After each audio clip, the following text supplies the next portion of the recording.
السلام عليكم ورحمة الله تعالى وبركاته. مشاهدي الأعزاء، مرحبا بكم في فيديو جديد. اليوم غنتكلموا لكم على واحد الخبر اللي خبرنا به عزيز بيتاس، الناطق الرسمي باسم الحكومة، والذي دق فيه ناقوس الخطر للمغاربة.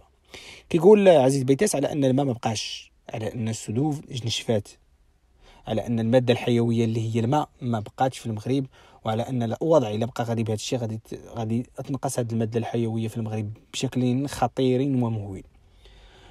وأشار اتهاماته إلى حزب العدالة والتنمية آنذاك الذي كان يترأس الحكومة، يخبرنا على أنه حزب العدالة والتنمية هو من عطل مشروع تصفية المياه بمدينة أو جهة الدار البيضاء في سنة 2016، وقال على أنه لو تم تمرير هذا المشروع ما كان غادي ينقص من الحدة ديال الجفاف في المغرب.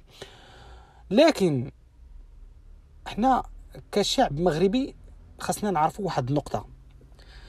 هذه الحكومة ديال أخنوش عندما تقول أنها يوجد نقص في شيء أو في مادة هذا، فوجدوا راسكم الغلاء. غادي تقولوا لي علاش الغلاء؟ وجدوا راسكم الفاتورات ديال الماء. فاتورات ديال الماء سوف تصبح أسعار الفاتورات غتولي تفاجئوا شهريا بفاتورة غاليه لن تستطيعون تسديدها. ما غاديش تقدر تخلص ديك الفاتوره ديال الماء كان كيجيك واحد 50 درهم 100 درهم 150 درهم على حسب الاحياء، لانهم كيصنفوا الاحياء. الا كانت سيدي كتجيك واحد 50 درهم ولا 100 درهم، عول مواطني الكريم او ايها المواطن الكريم على انها غتولي تجيك واحد 250 درهم 300 درهم. لكن للاسف صحاب لابيسينات وداك الشيء راه ما كيجيوش الماء غالي. باش نكونوا واضحين، راه ما كيجيوش الماء غالي، راه كيستافدوا من الماء بشكل مجاني. هو ليس مجاني ولكن بثمن رمزي. ولكن الفقير مسكين اللي ما عنده باش يخلص، راه كون على يقين على انه الا كانت كتجي 50 درهم غتولي تجي 250 درهم.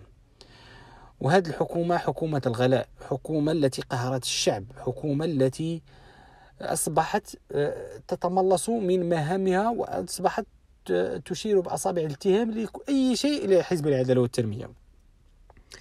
نحن لا نريد اتهامات. صوت عليكم الشعب لكي تجدون حلول، فقد وعدتم المغاربة ببرنامج انتخابي، قلتم ستفعلون، ستجدون الأجور، ستنقصون من حدة البطالة، سوف.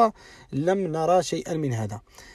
مشاهدينا الكرام، في خبر مقبل إن شاء الله نتمنى لكم أن الصحة والعافية، وأن تدعمونا باشتراك والضغط على زر الجرس باش يوصلكم أي جديد، وشكرا.